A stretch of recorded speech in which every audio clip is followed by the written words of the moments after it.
Amados, o programa Decisão está mais uma vez no ar. E como nós temos repetido enfaticamente, é um grande prazer para nós chegarmos às vossas casas, compartilharmos aquilo que nos é importante e que nós julgamos seja importante para todas as pessoas na face da terra. O programa Decisão, ele conta com o apoio de algumas empresas, de algumas organizações, a quem nós profundamente agradecemos. Obrigado.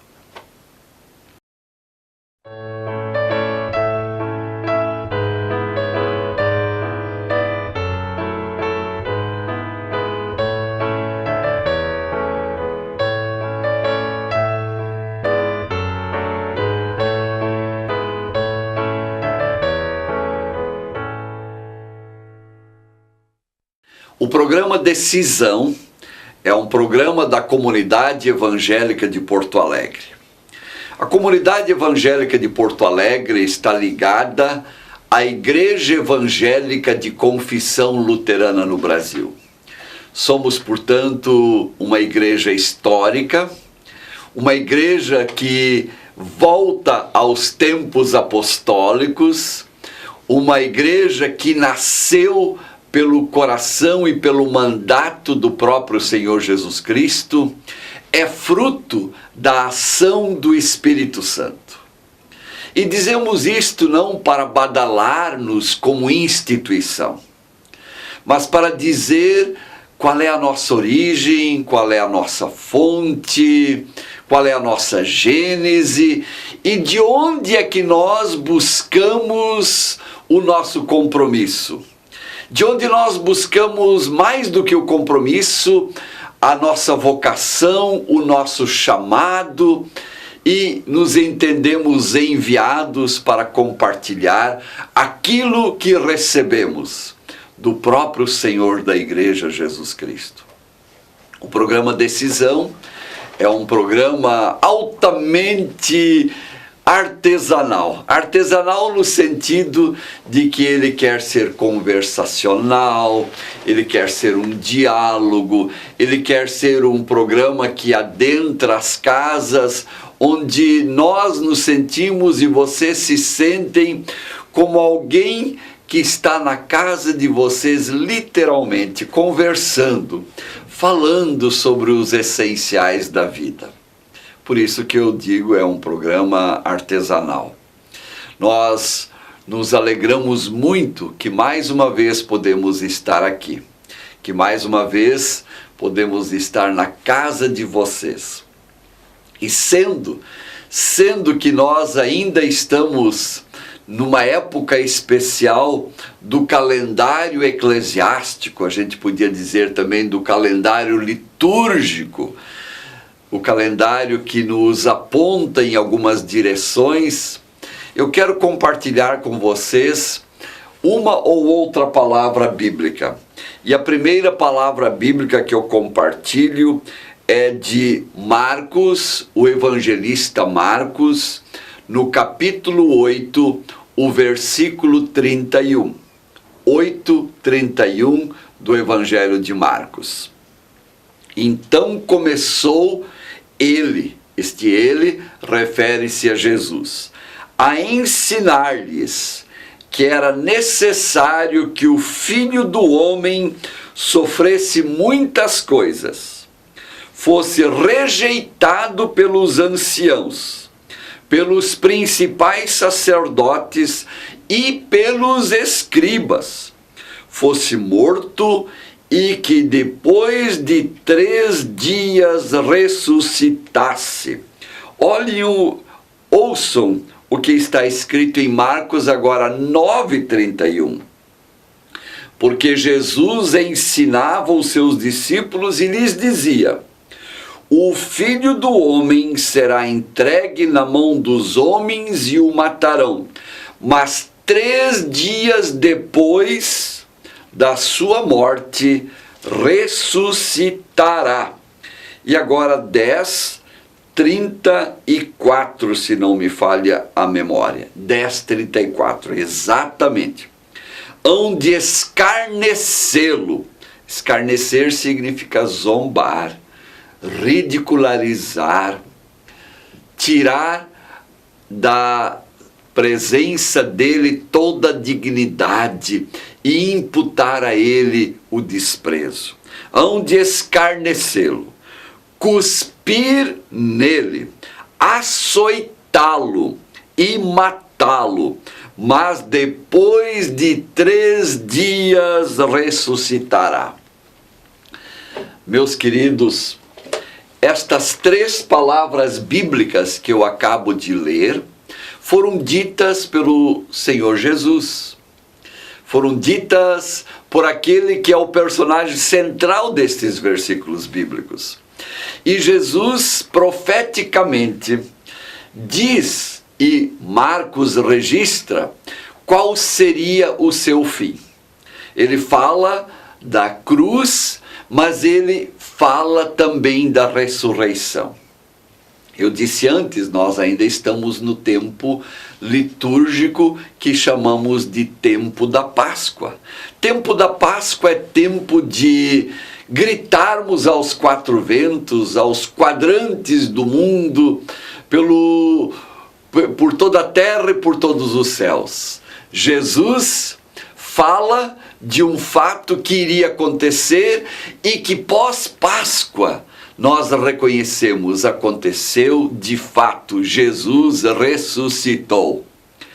Um ex-ministro da Justiça da Inglaterra, do Reino Unido, ele usou uma frase anos atrás, falando como advogado, como um entendido na jurisprudência, como alguém que entende da análise de situações e que busca provas e contraprovas para aquilo que ele examinava.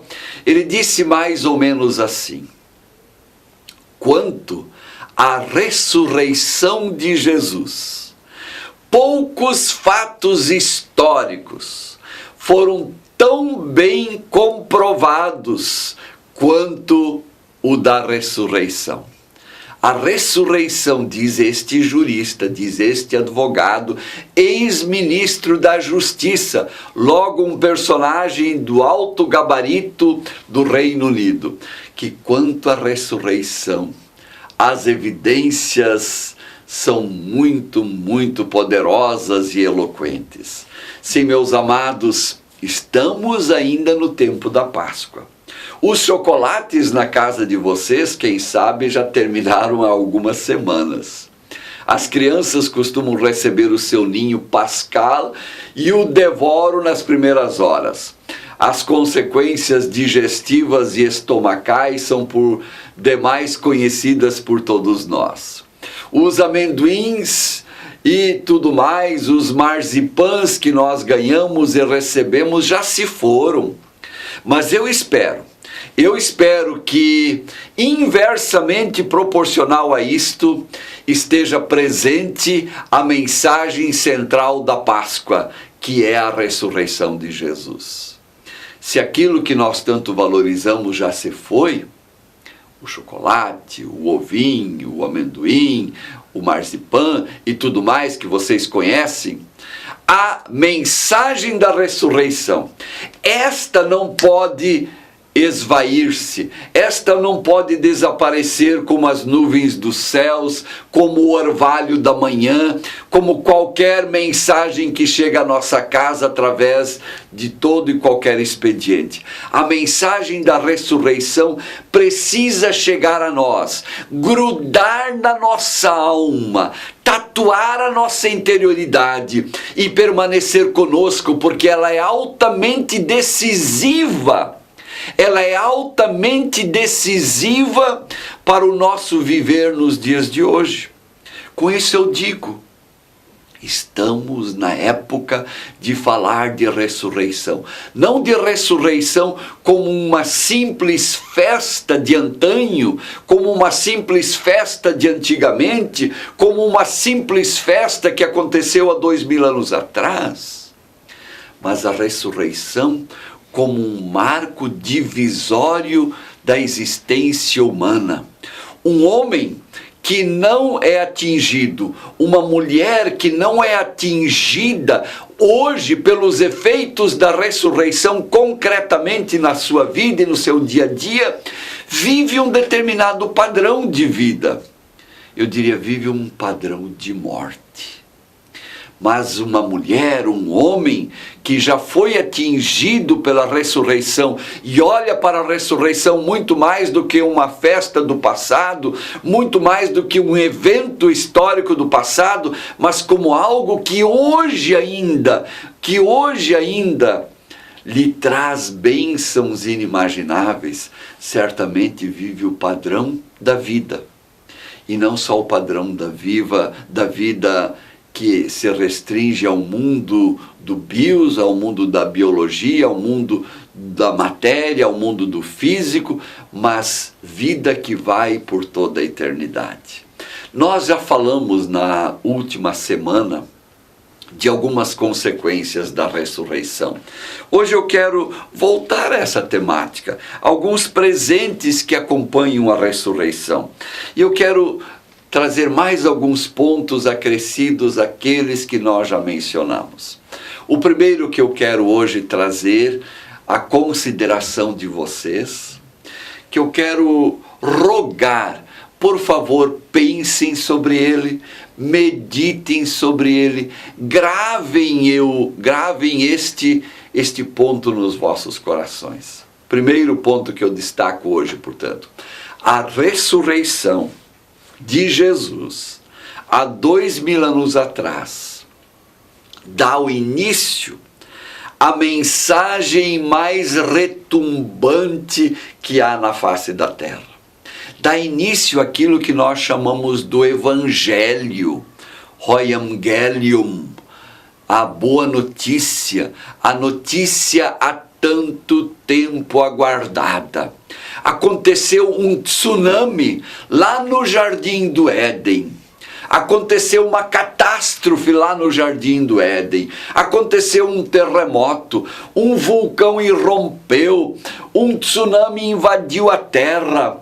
E o ser humano, por séculos e séculos, viveu as consequências desta desgraça, para a qual ele mesmo apertou o botão. Foi ele que apertou o botão para que o tsunami caísse sobre ele. Não foi Deus que mandou o tsunami, foi ele que apertou, o homem e a mulher que em conjunto apertaram o botão vermelho e caiu esta desgraça por sobre a humanidade. E a humanidade de repente começou a ouvir de Deus, que Deus mandaria o seu ungido, que Deus mandaria o Cristo de Deus, que Deus mandaria o Messias, que Deus mandaria o Salvador. E eles ficaram esperando. Olha, vai chegar aquele que vai restabelecer a criação e a criatura. Vai chegar aquele que virá e nos colocará numa nova possibilidade de vida. E viveram por esta promessa, viveram nesta expectativa. E finalmente chega o domingo da Páscoa e vem a notícia que ecoa por todo mundo: Jesus ressuscitou, ele não está mais entre os mortos, ele não está mais aqui no túmulo, ele não está mais aqui preso, ele ressuscitou. A ressurreição, há 2000 anos atrás, de Jesus, gera esta notícia. A notícia boa, a notícia revolucionária, a notícia mais candente, a notícia mais quente, a notícia mais transformadora, a notícia mais revolucionária, a notícia mais cativadora, a notícia mais encantadora que pode existir. Jesus ressuscitou. Esta é a boa notícia. Todas as notícias que aparecem são noticiazinhas. Todas as notícias com as quais nós nos defrontamos diariamente, a maioria delas são ruins. E as boas tem impactos muitas vezes até importantíssimos na nossa caminhada. Mas a notícia que muda a nossa história, que transforma a nossa interioridade, que transforma o nosso jeito de enxergar o mundo e que transforma inclusive o nosso transcendente, que transforma inclusive o nosso túmulo, que transforma inclusive a nossa morte na verdade de que há ressurreição. Esta é a boa notícia. Nada é mais inusitado, nada é mais importante, nada é de maior importância, gente amada. Jesus ressuscitou.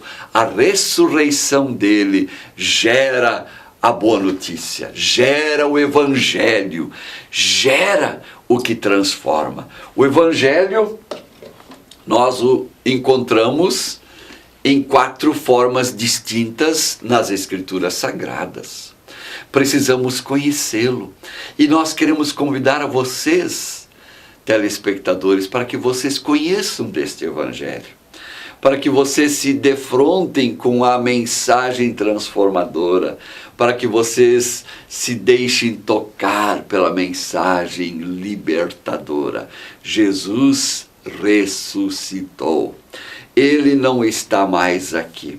Eu já contei que há muitos anos atrás fui a Israel com a minha esposa Beatriz e andando lá pela Terra Santa, como todos os peregrinos fazem, conhecendo lugares importantes do Antigo Testamento e do Novo Testamento, de repente nós chegamos ao local em que supostamente Jesus foi sepultado.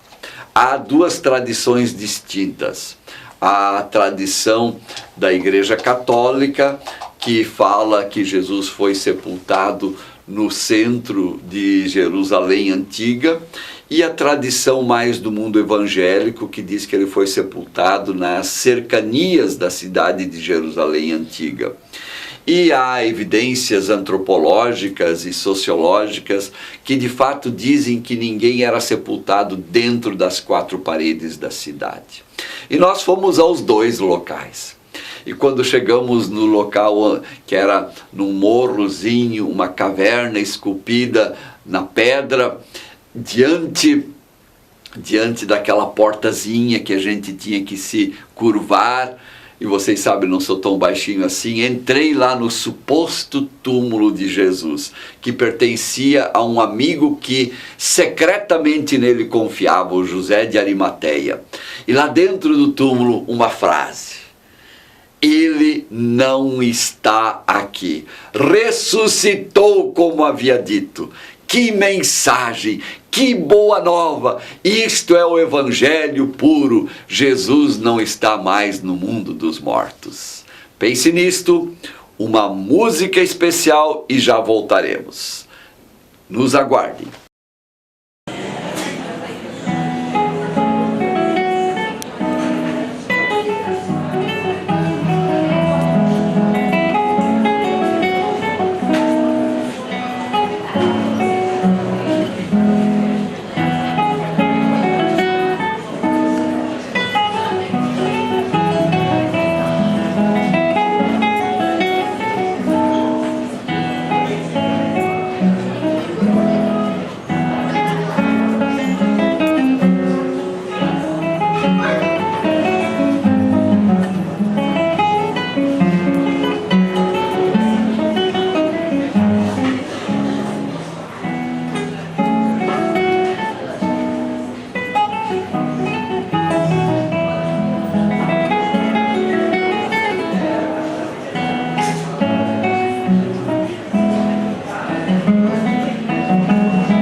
nós queremos continuar com os nossos convites.